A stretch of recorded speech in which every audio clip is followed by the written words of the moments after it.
Yo, what is up, guys? It is Nick, or the Notorious Fantasy, back in today with another fantasy football video. In today's video, I'm going over the Week 11 waiver wire ads. I give you a bunch of running backs, wide receivers, and tight ends that I think you guys should add to your team to bolster up your roster to make that playoff push, or if you're already looking like you're making the playoffs, to get even more bolstered for that time. Now, before I get in the video, I'd like to give you guys a word from my sponsor, OverlayDFS.com.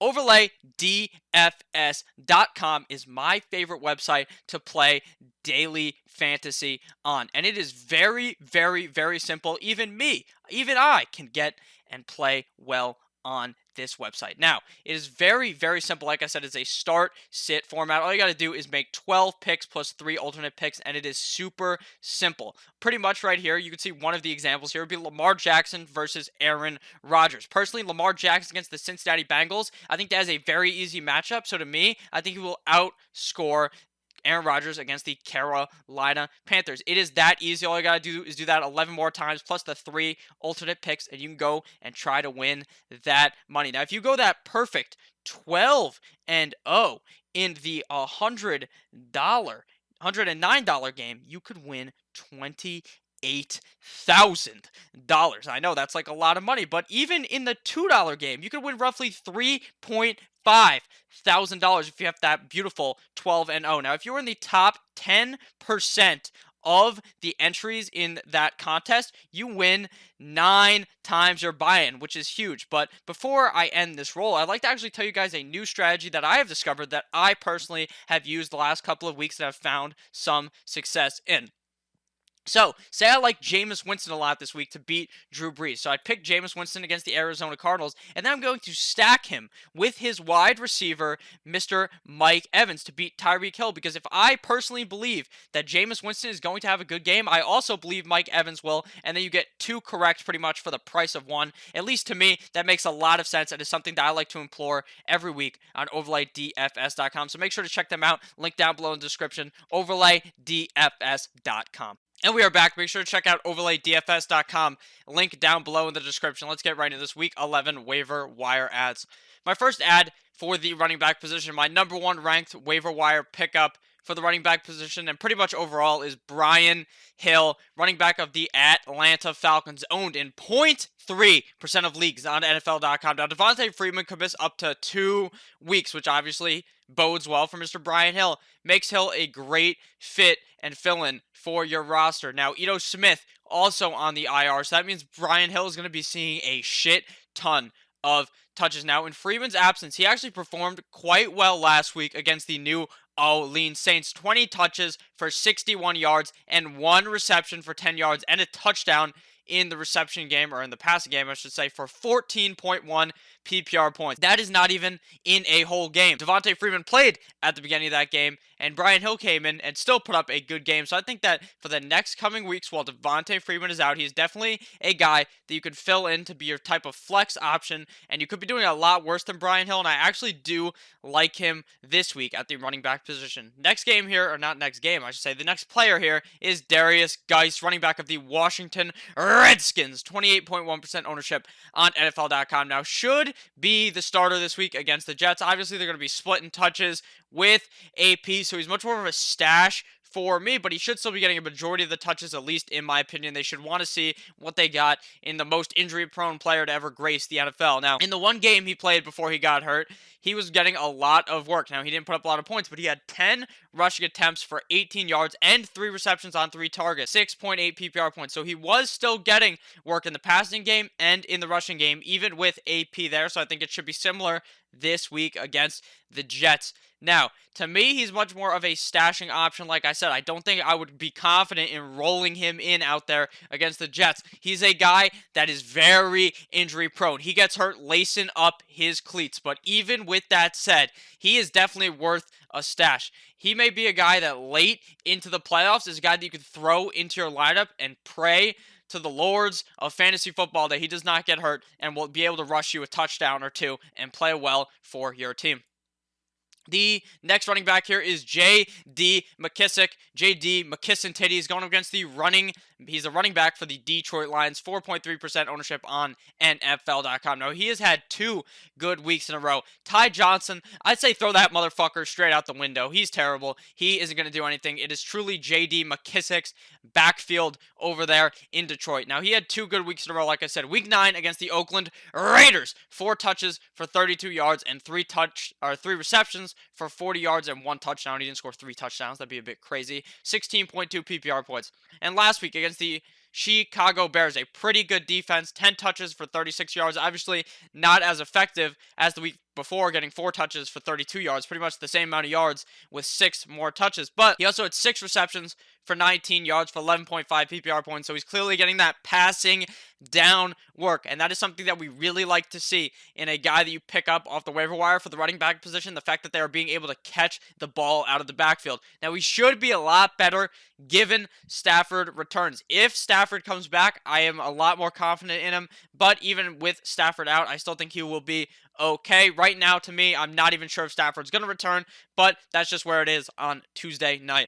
Now we are on to the wide receivers. My first wideout is D.D. Westbrook, wide receiver of the Jacksonville Jaguars, 47.5% owned on NFL.com. Now, he is Nick Foles' favorite target on the Jaguars offense. We saw in the preseason games, he was lighting it up to D.D. Westbrook, and week 1 with Foles against the Kansas City Chiefs before, obviously, Foles died in that game. This is probably half Foles, half Gardner Minshew, but 5 receptions on 6 targets for 30 yards and 1 touchdown. That touchdown was thrown by Big Dick Nick, 14.2 PPR points, and he still performed with Gardner Minshew, even being in the shadow of Baby Shark, Baby Shark.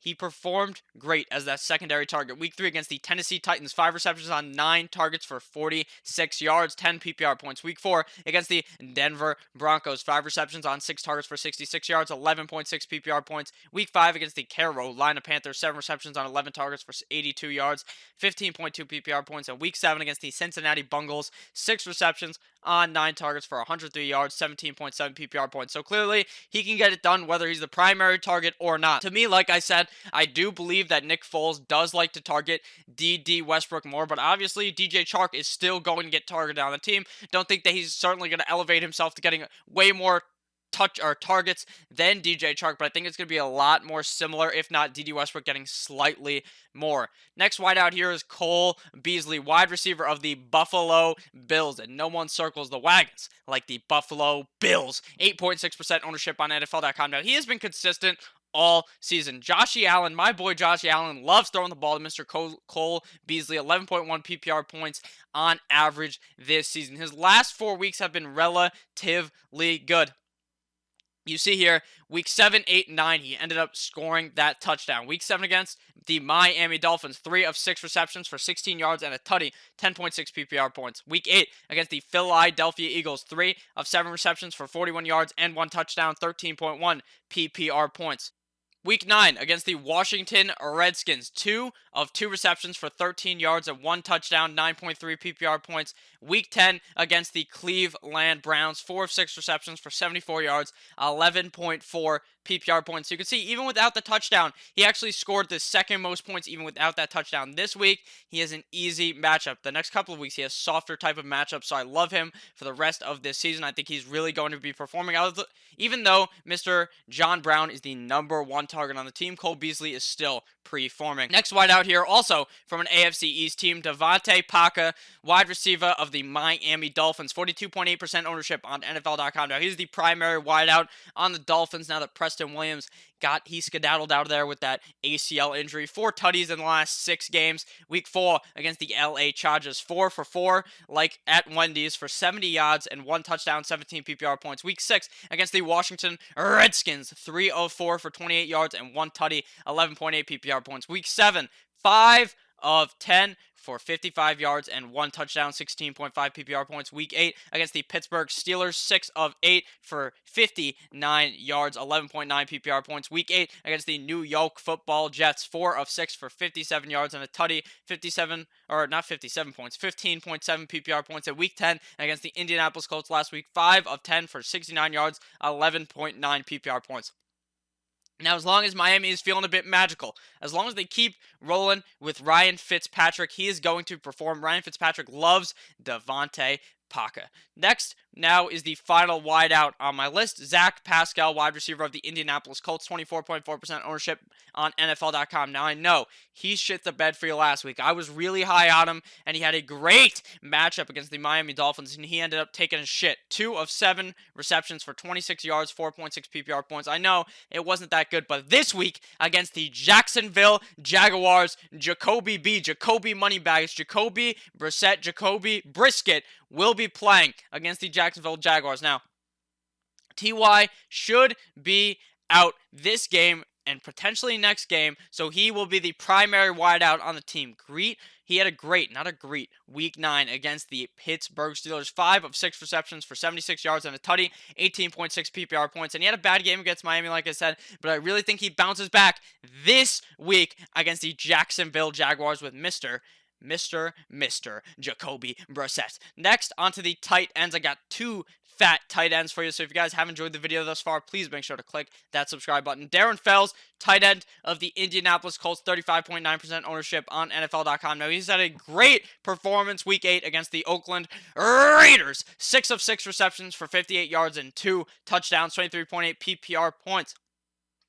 Week 9, not as hot, but still an okay game against the Jaguars. Could be a lot worse. 1 of 4 receptions for 1 touchdown, 7.1 PPR points. So clearly, as you can see in those last 2 games, he's had 3 total touchdowns. He's getting those targets in the red zone. Deshaun Watson clearly likes to target Mr. Darren Fells in that red zone. Now onto the final tight end here and the final player on my rankings for the waiver wire. I got Jack Doyle, tight end of the Indianapolis Colts, 42.3% ownership on NFL.com. Now, he has had 3, count them, 1, 2, 3 solid weeks in a row now. Week 8 against the Denver Broncos, 4 of 5 receptions for 61 yards, 10.1 PPR points. Week 9 against the Pittsburgh Steelers, 3 of 4 receptions for 22 yards and 1 tutty, 11.2 PPR points. And Week 10 against the Miami Dolphins, 3 of 4 receptions for 44 yards and 1 touchdown, 13.4 PPR points. Now,